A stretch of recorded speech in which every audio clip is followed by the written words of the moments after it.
What's going on, everyone? This is Carl, the solution is in the solution to fitness, and today we're doing a shoulder and ab workout.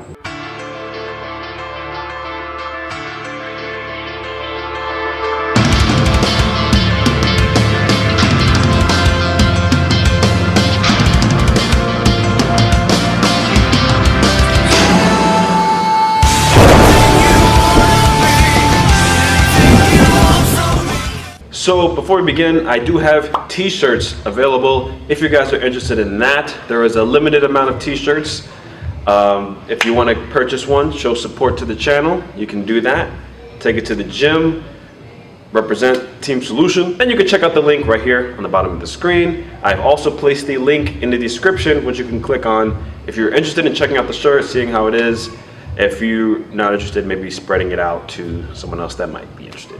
Thanks. So this shoulder and ab routine is going to be part of my 5-day workout routine playlist, which I will post once all my videos are done. With this shoulder and ab routine, I'm also going to hit a little bit of traps as well, and I'm going to be training with my Tio, David. I'm going to be training him in this workout. We're actually going to be working together, actually.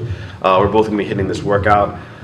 He's not actually my uncle. He's someone that I trained about 1.5 years ago, who's come a long way. This guy has lost over 50 pounds already in 1.5 years. He is 51 years old and goes hard in the gym every single day. So no excuses for anyone out there that uses age as an excuse. So the shoulder consists of 3 primary muscle groups. You got the anterior deltoid, which is the front shoulder. We have the medial deltoid, which is like the outer part. Then we have the back of the shoulder, which is the posterior deltoid. So a successful shoulder workout is a shoulder workout that hits all those 3 heads. Now normally when I do a shoulder workout, I like to start with the weakest part of the shoulder first, but we're gonna get to that, and that's a topic for another day. And we're also gonna hit abs with this workout. We're not gonna do a shoulder abs superset workout. We're gonna do shoulders first, then abs. So with that being said, me and Tio David are gonna get into this workout. What is up, guys? I am back. So we're going to be starting off with the Arnold press, which was made famous by the legend himself, Arnold Schwarzenegger. A funny story about this, actually, for the longest time, years actually, I was actually doing this workout wrong. But it's weird, I always felt my wrong way more. Maybe I'll show it to you guys one day, but I don't want to give you guys mixed messages or anything like that. Maybe I'll name it myself. It could be the Solution Press or something like that. Yeah. Anyway, we're going to stick to the normal version right now. So, anyway, when doing this workout, or any other press, it's important not to lock out up top. Like, don't straighten out your elbows, because when doing that, you take the stress off the shoulders, and you don't want to do that. You want your shoulders to remain under tension, as that's how you get the most out of this workout. But yeah, so this will be my warm-up before getting into the next workout. So I'll hit about 2 or 3 sets of this, and then I'll move on. This is Tio David doing it for the first time. So this will be the next workout here. This is the dumbbell shoulder press, and I'll be doing a drop set. Now the shoulder presses is a workout you want to put a lot of attention on. Shoulder presses involve the anterior and medial deltoids. Actually, well, pretty much anything, any pressing movement involve these parts of the shoulders. Oh, and before I forget, by the way, the music in this video is by the YouTube channels Argo Fox and Top Shelf Sounds. The link to their songs will be in the description. Awesome channels with awesome music for YouTubers. So yeah, I'm doing my video like this because I feel it's easier to explain why I do the workouts that I do. Sometimes I forget things. If I'm speaking while I'm working out, I may forget some things because I'm rushing through the workout and I'm focusing more on trying to get the video done and, whatever. So, and plus I don't want to speak over the loud music in the background. I don't want any copyright strikes. So I do it this way, and I'm testing it to see how you guys respond to it. So, all right. So yeah, like I said, I'm doing a drop set here. As you can see from my face, I'm loving every second of it, right? I'm laughing to myself. I don't do drop sets very often, but adding a drop set once in a while is great. You you really get that blood pumping through the constant pressure of whatever muscle you're targeting. So it's very good to add that in to your routine once in a while. You know, getting that blood pumping, that's a good thing. You know, you want increased blood flow to the muscle. In this case, the shoulder. And by training your shoulders this way, you're pretty much training them till they're fatigued, which in turn will lead to muscular development. So I have Teal David doing it here. I don't remember. I try to see what kind of how much weight is he using. I see a 40, 30. Yeah, for him to do this is really inspiring because before coming to the gym, he had a broken collarbone, separated shoulder. He's had multiple surgeries on his shoulders, so this is pretty much unheard of. And the fact that I helped him with this is very, you know, it's insane. You know, like there's no other words to describe it. Very inspiring that he's doing it too. Something like this. So there's really, like I said, there's no excuse. He kills it every single day at the gym. So good on David that he keeps getting into it like that. So anyway, with drop sets, I do about 3 drop sets. About 4 or 5 times I drop the weight. I'm aiming for 8 to 12 reps. The first set would be the heaviest weight, and then you go down in weight. Whatever weight you start with, just make sure you can't do more than 12 reps. Because if you did, you started too light.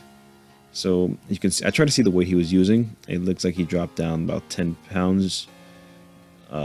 Started 40, 30, 20, I think it's 15 there. So yeah, drop the mic, he dropped it. There you go. So now I'm doing the standing lateral raise, and I'm going to superset this with the upright row with the easy curl bar. So here's a side shot here. We are now isolating the side deltoid, the medial deltoid. This is definitely important to do because, like I said, well, actually I didn't say this. This is giving that wide shoulder appearance that people will see through your shirt. You want that, right? Guys, anyway. And you know, girls, your girls want some good shoulders, right? You don't want no flat shoulders. So yeah, this is definitely something you want to incorporate. These are known as leverage movements, which are workouts that lift to your side like this, or raise in front of you or behind you. Those are leverage movements. So now I'm jumping into the upright row. And although this is a trap exercise, you're also hitting your side delt. So keep that in mind. That's why when doing this, you'll start feeling you'll start feeling your side delt burning. And that's, well, if you're doing it right, that is. If your wrists are burning, you're doing it wrong. See how my wrists are right there in that little side part? That's the natural position your wrist should be in. You also want to keep that in mind. I know we don't want any injuries there with your wrist. This is going to be the only trap exercise that I'm going to be doing, as I'll be hitting traps harder on back day. And for this specific 5-day split I'm doing, back day won't be too far off from shoulder day. If you really want to feel the burn, you can do a longer TUT than I'm doing. You can, the time under tension, you could, when you lift it up like that, you can lift it up hold for 2 seconds, and you'll feel it pretty good there. You feel a really good burn. I'm tired out right there. So now moving on to the standing barbell shoulder press. This will also be supersetted. I'm pretty sure that's a word. I'm going to superset this with front raise. So the standing barbell shoulder raises does have some advantages over the seated one. For example, you engage a lot of your core for this in order to sustain stability. So your shoulders are not only engaged more, but you also strengthen your core muscles. It's maxed out there. And here's the front raise. I'm flipping over my tongue here. And very minimal edits here. I don't do this every shoulder workout, the front raise, because when it comes to chest days, you do hit a lot of your front delts. So, but I don't neglect it. Here's a little close up here for no particular reason. So yeah, the front So like I said, I don't do it every workout, but yeah, maybe once in a while I'll cut it out, but yeah. So here's Teal David. Once again, I have to emphasize that he's had multiple surgeries, so him doing this is amazing. Very good job on his part. He doesn't really do this standing barbell presses that often, so he maxed out here. And supersetting with the front raise, no doubt. Good man, rocking the Knicks too. I think that's where the real courage is, rocking the Knicks shirt. Still laughing to myself.